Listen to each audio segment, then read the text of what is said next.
Bien-aimés frères et sœurs, shalom. Tozongi lisusu pona baptême oyo tozolobela. Sikoyo esengelaki na biso tokontinue na thème oyo ya baptême ya Saint-Esprit. Parce que Saint-Esprit elingi koloba te eza nzambe nde moto aaccepte yo na royaume na ye. Yango na Yesu azalaki koloba na bato te cherchez premièrement les royaumes des cieux. Il reste des choses sera vous donné par-dessus. Ce qui voulait dire que moto esengilaki azala na baptême ya Saint-Esprit. Parce que tant yo du baptême ya Saint-Esprit ozwi royaume ya nzambe. Parce que ekomami ete molimo ya solo oyo mokili ekoki kozwa te.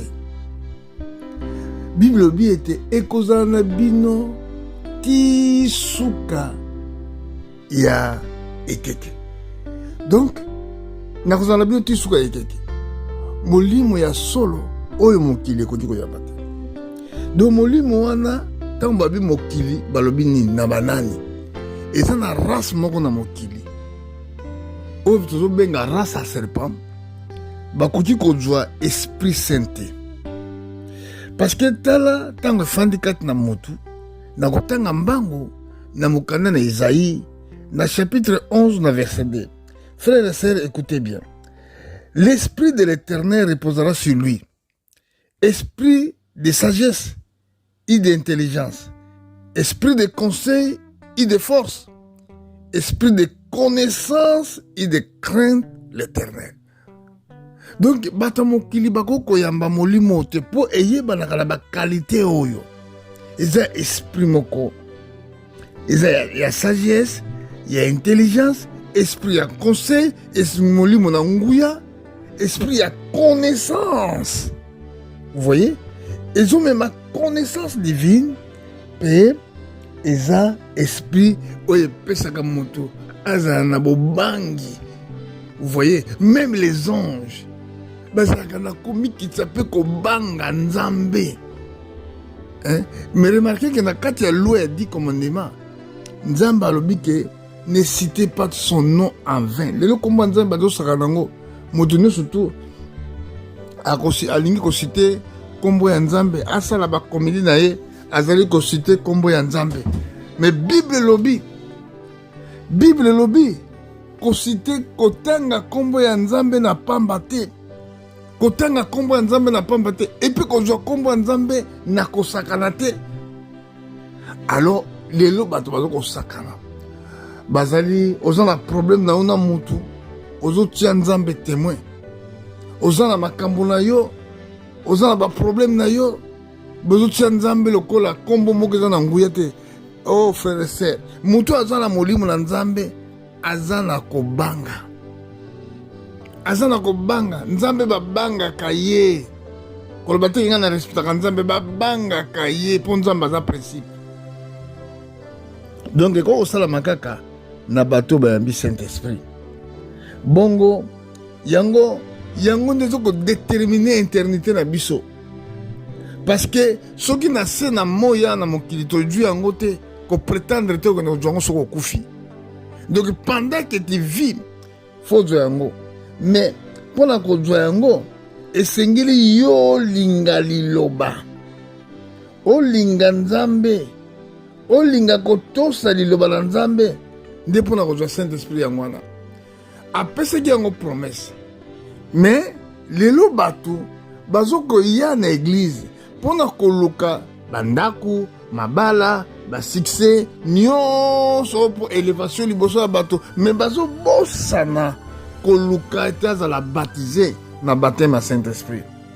Totala ndenge makomi ezoloba na biso tokokende na bamalakisi oyo eza lokola école mpo tokoka kocomprendre bien lisusu temps prophétique ndenge tozomona baguerre oyo eza kose préparer parce que ezalaka deja ekomama nango banda kala. Mais de fait ke biso toyebaka makomi wana te mpe toyebi ndenge ya kolimbola yango te mpo tozangi molimo na nzambe yango tozocomprendre te. Yango tobandi lokola école mpona kolakisa église, kolakisa bana na nzambe makambo oyo bango bayebi te ndenge nini bakokoyeba yango.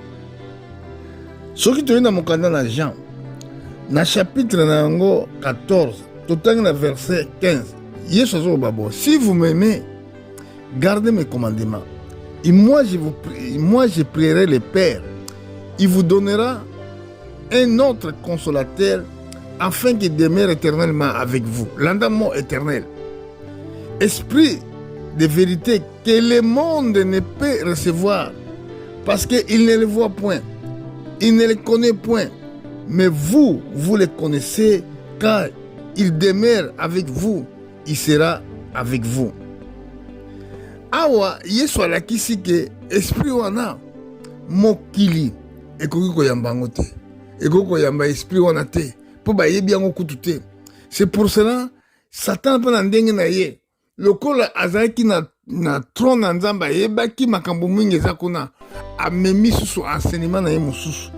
Au rien que bato bazala l'enseignement de Dieu va comprendre oh ezali ya Nzambe bato bakoma ko s'intéresser na ba diplôme mokili bato bakoma ko s'intéresser même na makambo Nzambe ekoti ke faut ko sala théologie mais Yesu alobaki na baye ko te ke bakanisa la théologie alobaki na bango bolongwa na Jérusalem te bozela tango bokozwa baptême ya Saint-Esprit bongo nde bokozwa baye ko nanga donc lingo bana sens mususu soki mutu azwi baptême ya Saint-Esprit te akoki kozala pas même disciple.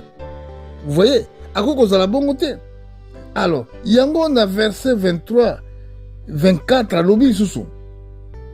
Jésus lui répondit, si quelqu'un m'aime, il gardera ma parole. Et mon Père nous aimera. Nous viendrons à lui et nous ferons notre demeure chez lui. Celui qui ne m'aime pas ne garde point mes paroles. Et la parole que vous entendez n'est pas de moi, mais du Père qui m'a envoyé. Vous voyez? Donc, mutu oyo nyoso to alingi liloba te. Alingi ko pousse na nzela ko yoka liloba te. Eza impossible que kolo ko sa le fan délicat na ye. Voilà, yango na frères et sœurs. Donc, soki na nature, donc soki te dit nouvelle naissance te, et qui te dit baptême à Saint-Esprit.